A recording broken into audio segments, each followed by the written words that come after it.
whole notion of fake news became obviously a topic of conversation in the last 6 months or so. And the question is whether there's such thing as fake news for the enterprise. We live in what we call a post-fact world. And you, as CIOs, as CXOs, have the responsibility of figuring out what's real and what's not, what's relevant for your business and what's not, and what are the tools that you need to have to secure the organization, secure your brand, and obviously your assets online or otherwise. And so with that, I'd like to invite Jonathan Becker on stage. Jonathan is the former CMO and CDO of SAP and a great friend. So good to see you. We'll make this informal. Scott, Alistair, come on up. So, Rami gave us a little bit of introduction before I start the panel. Lest you think that fake news is not something that you need to worry about in business and alternate facts, I want us to recognize that we probably agree as a society that we live in a bit of an echo chamber. And my thesis for this panel is we also live in echo chambers when it comes to our business lives, not just our personal lives. And as a sort of intro to the panel, a little bit to get us thinking, I wanted to cite a 1997 survey that was done by Aspect Consulting. Some of you may remember Aspect Consulting. They went out and they interviewed a couple of thousand senior executives at companies in various countries and asked them about how they make decisions. And one question stood out, which they said, when you want to make a decision, if the facts put in front of you by your team differ from your belief system, from what your gut and your intuition says, what do you do? And in 1997, 90% of the executives surveyed say, I go with my gut. Doesn't matter what the facts say. Now, a couple of years ago, a firm in England called the Economist Intelligence Unit tried to recreate this survey. Now, this is not going to be scientifically valid because they don't know all the original people, but they tried to essentially recreate this 20-question survey.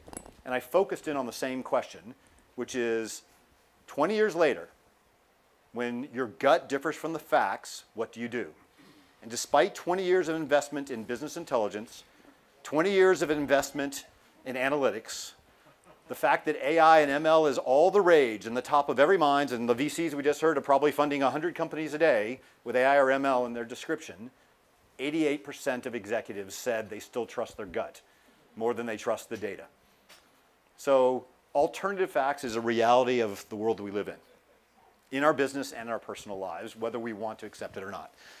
So with that, I'm going to start with a softball for my panel here, and then we'll get into something a little bit more controversial, which is purely personal opinion.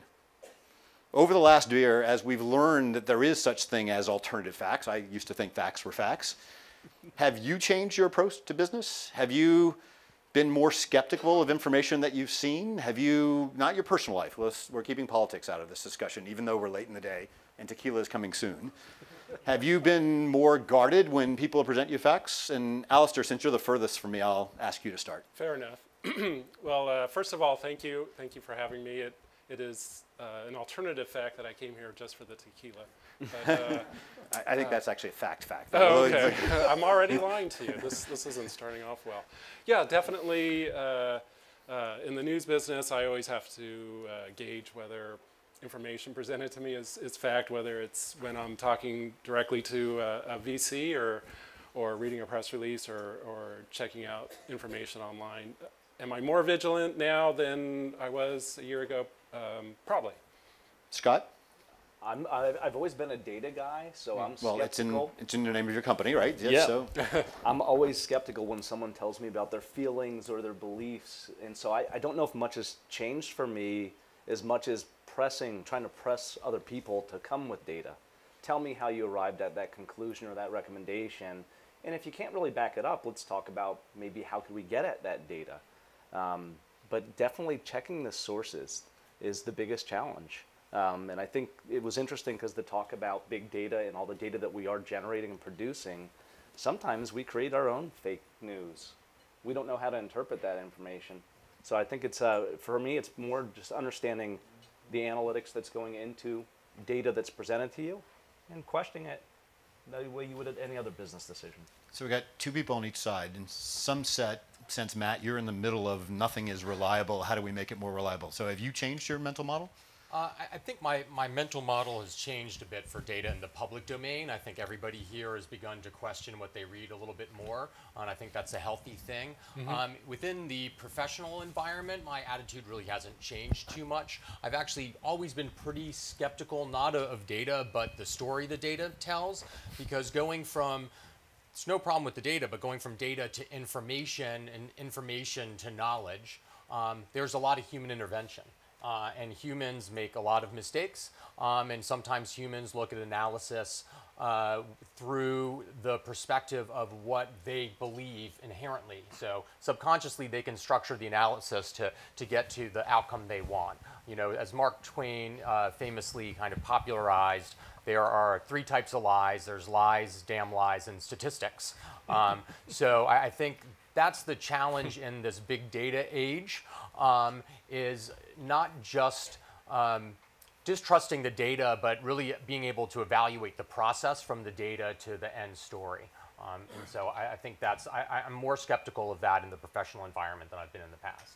So Scott, as I understand, the basic business model you're in is to open up data so that people can check its reliability, to understand whether they really can trust it or not. Can you tell us a little bit more about how that could work, and can it apply generally across businesses or not? I think it does. You know, essentially what we're trying to do is simulate what phishers do day in and day out. They send fake stories to you. The fake part of the story could be the content in the message. It could be the sender.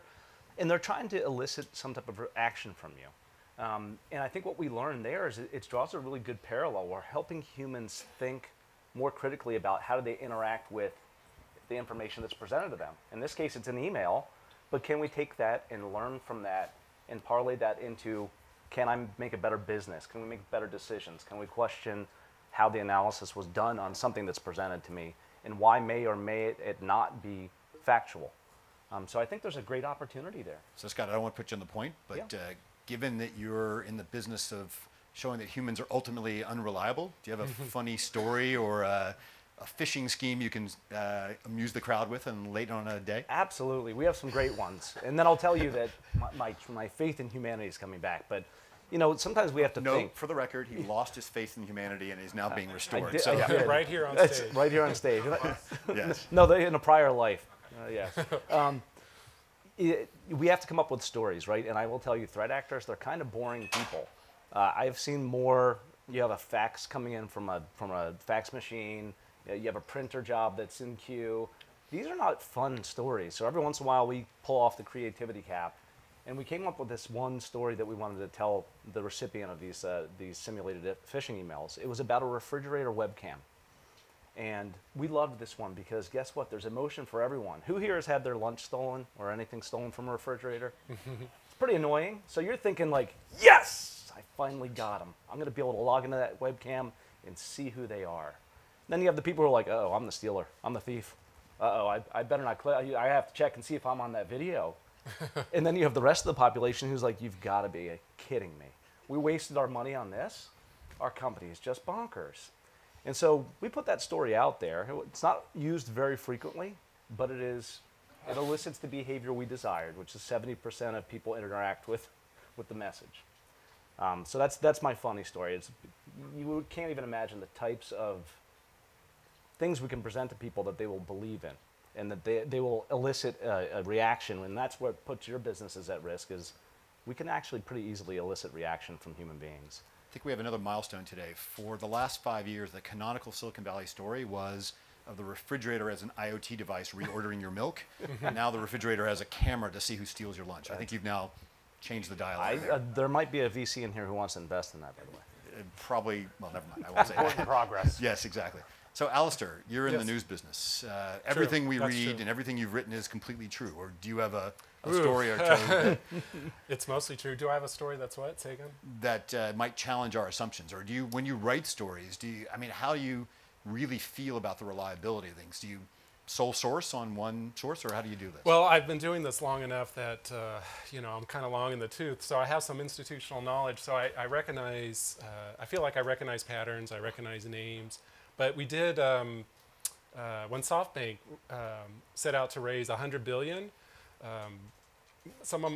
my editorial assistant thought that was false, that has to be a mistake. And I was like, no, this is for real. Yes, they've really raised 93 billion with a B. So so I just rely on that. I've been covering business for 2 decades and know, or at least I believe I know the difference between truth and fiction. So you don't think you'd fall for one of the phishing schemes?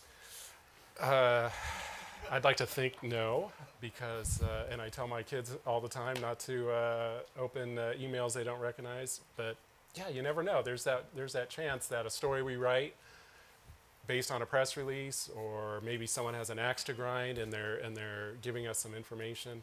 Maybe we don't do enough due diligence or vet the story well enough. There's always that possibility. But I'd like to think that, yeah, 100%, I'm not going to be fooled.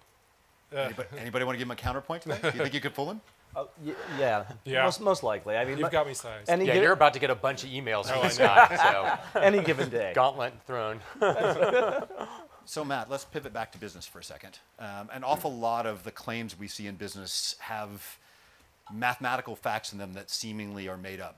By the way, there was a study that came out of Stanford recently that said 83.7% of all claims made on stage were made up on the fly in order to make their point. I don't believe that.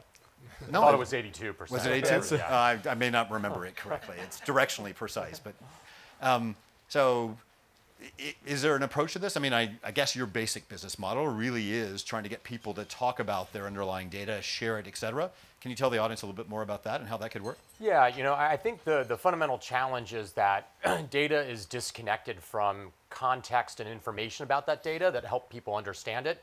And then the output, the insight, the visualization, the report that tells you, where you should be investing your money and your business is disconnected from the underlying data that got you there, but also the process in between. So you just have to take at face value in most cases when some analyst hands you the report, and you're going to go often and make very important business decisions based on that. But there's no reproducibility about that. So in the academic space, they talk about reproducibility of research a lot. It's the same principle, and really, data is one of the few areas of its scope where the network hasn't been applied yet. So we see the power of the network in telecommunications and the web and social and professional, but data right now is fundamentally tremendously disconnected from each other and disconnected from its different stages of its journey that gets you to what you're hoping to get, which is some insight or piece of knowledge that's going to inform a great decision that will have a fantastic outcome. So that's the biggest problem right now. It's even within a single organization, the data is disconnected in multiple sources, and then there's no kind of building of context. The next analyst that comes along or data scientist that comes along has to reproduce a bunch of the same work that somebody else has done.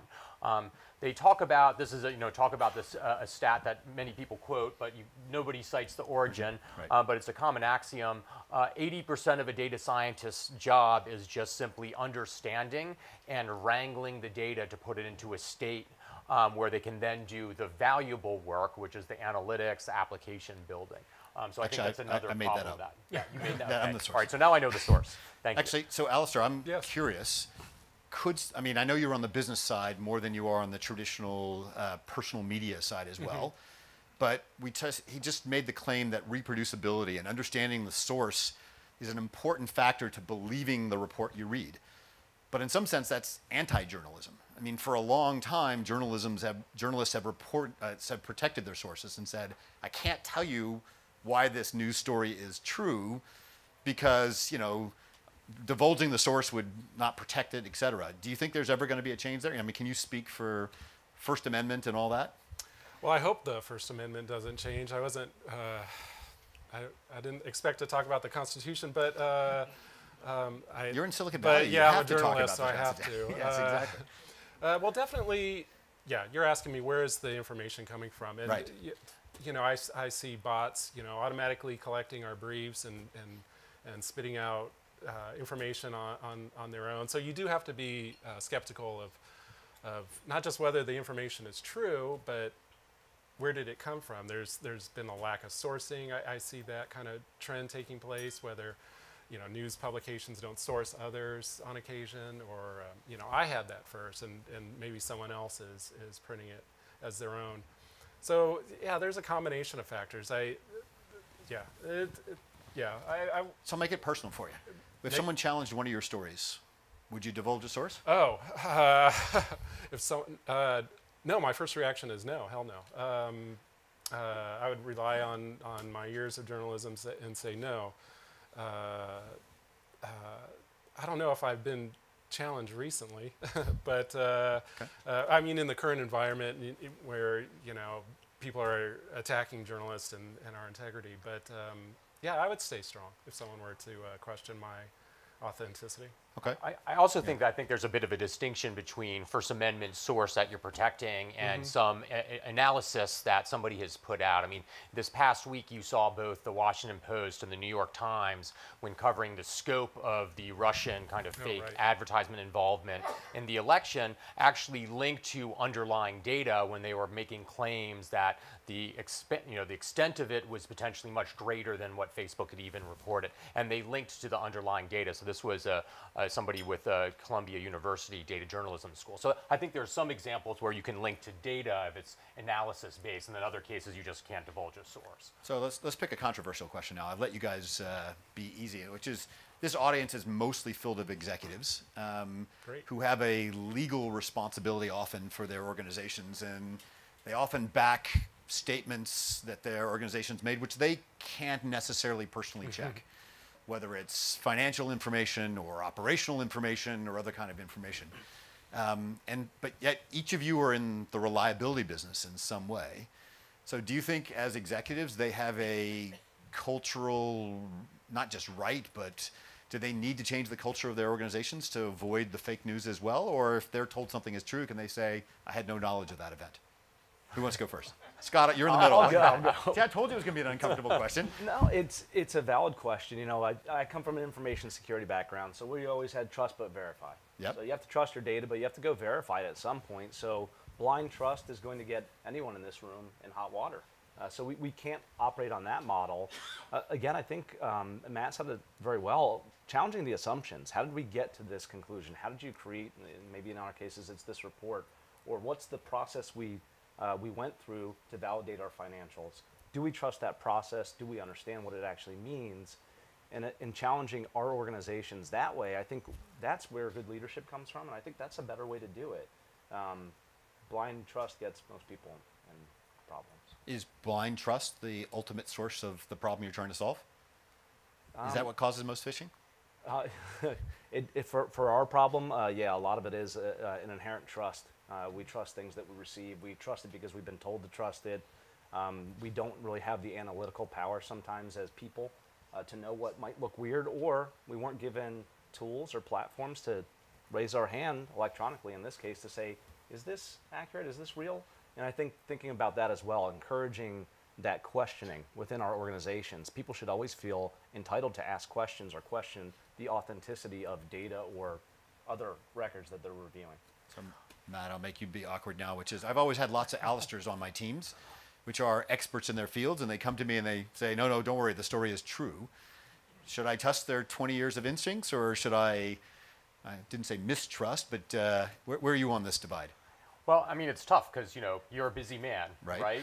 So are you going to go deep every time one of your subject matter experts comes and brings you an output? Do you have time to go deep?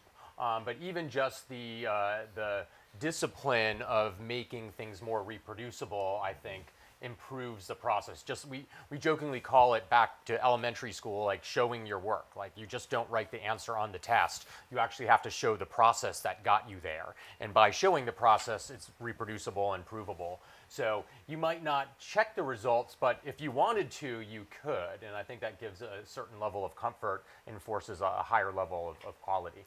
So there you go, middle answer. We have two extremes and somewhere in the middle. It's perfect panel then. So maybe I'll follow up with you, which is famously, credit card fraud only really ever got solved when companies recognized that the fraud in their own database was incomplete, right? That when they cooperated and there were agencies that could look at fraud transactions across companies, then the accuracy there as well. In some sense, by publishing data, which is what you let people do, you allow people to collaborate and look at sources of data and compare statistics from one company to another. Do you think collaboration is a way of helping people understand whether the source of the data is true, or is data inherently private and people will never, you probably have a fair amount of data and growing. What are people willing to share? Yeah, I mean, there are certain types of data that's just inherently very private, particularly from a corporate perspective. So our platform enables both open data sharing and collaboration, but also private data sharing and collaboration, and we have a pretty even balance between the two. But you could even look at an open data mindset within an organization, which is, there's an inherent tension within an organization between like security and governance, and then making certain that more people even know what data is available for them to analyze. But the more data that is out there, there's more collaboration that happens, and people are able to discover errors in the data. I mean, we had an example actually with Fortune sharing data on the platform, and just a regular person on the street discovering error within the data. So there's the crowdsourced notion of improving the data. So within an organization, the more people that can have access to it and look at it, you're going to actually add more context and crowdsource enrichment and quality control. I'm ready for crowdsourcing, finding problems in financial reporting as well, but maybe I'm a bit ahead of myself. So how about on the security side? On the security side, we see the same opportunities for collaboration. And inherently, like you said, organizations are very protective over certain types of data.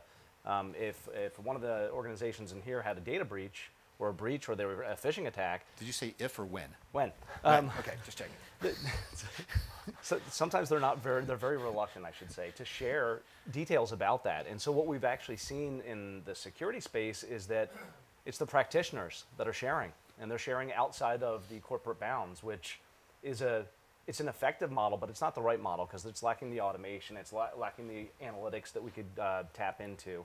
So I think if organizations could become a little bit less protective about certain types of data, like I was saying, some things you can't share, but other things we can, and we can share very openly, and it doesn't put our businesses at risk. It doesn't have a material impact on what we do or what we produce or the markets we serve. It starts to give a better picture overall of maybe what the threatscape is. And I think about that for phishing, and you talked about enrichment. We can only enrich data when it's coming from multiple sources, and we can start to put attributes toward it. I can't tell you that an attack is just against the financial sector unless I'm getting those attributes from the financial sector, and that it's specifically not targeting manufacturing, because I'm not getting that data. So the more open we can get, I think we can get to a much more secure organization as well.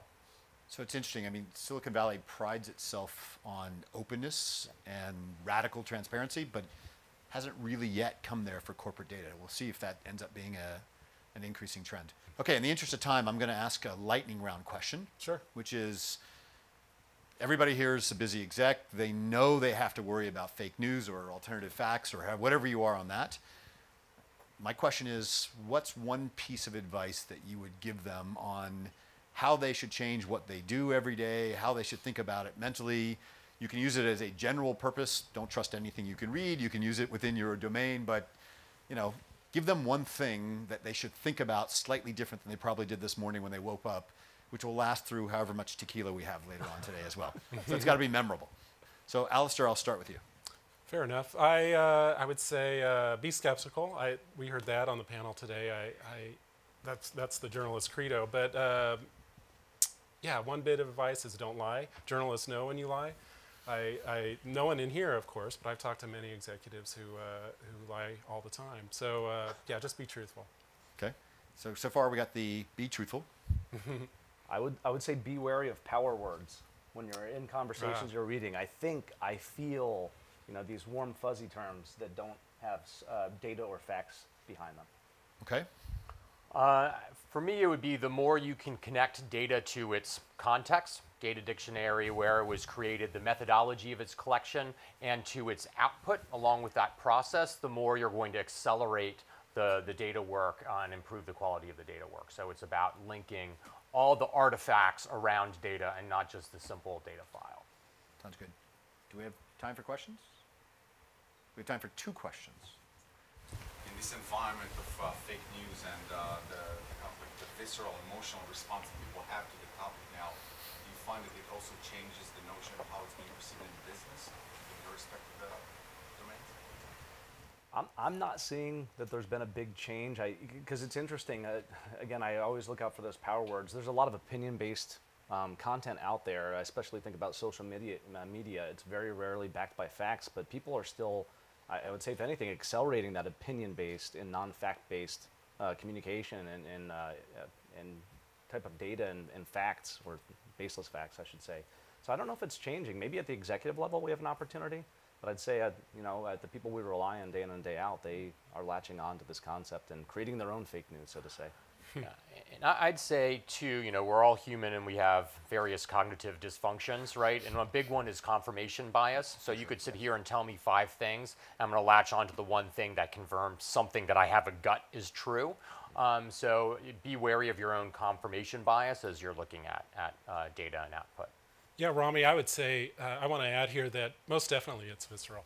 In the venture world, we've had recent incidences where VCs have been, not charged, but okay, I was trying to be political. I was trying to dance around it. Call it like you see it. They've been, held accountable for their sexual misconduct, sexual harassment. I heard and I've heard rumors about other people.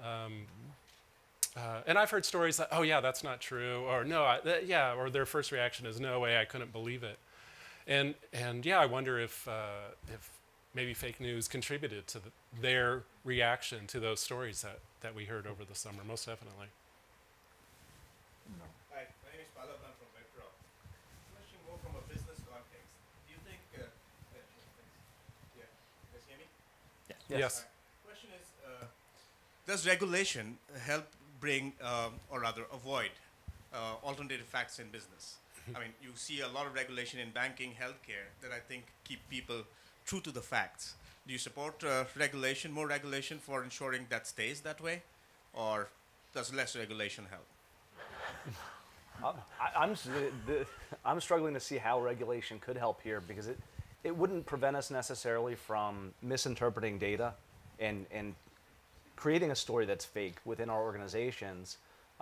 We see this all the time. Again, to Matt's point, if you don't understand how data is created, how it's enriched, how we got to a conclusion, sometimes people inadvertently create fake news within their organization. And I'm trying to think about how could regulation actually help that from a financial reporting perspective, other than more oversight. And I don't know if that's a positive thing or not. My guess, if you ask the word about regulation, anything to somebody in Silicon Valley, the answer is almost exclusively no, but Exactly. Run away. that's made up facts as well. So maybe I'll end the way we started, which is, I think the theme here is to recognize that no matter how much you think you're immune in your business life to fake news, there is, as you said, confirmation bias. And there's increasing evidence in cognitive psychology that the best way to cure your own cognitive bias, to protect yourself from fake news, is ask yourself, what facts would it take to change your opinion on some matter? And then go find somebody that has those facts and see if it actually does change your opinion or not. So recognize that there is 2 sides to every coin. I'd like to take a moment to thank my panelists for joining me today. Well, thank you. Thank you. Thank you all.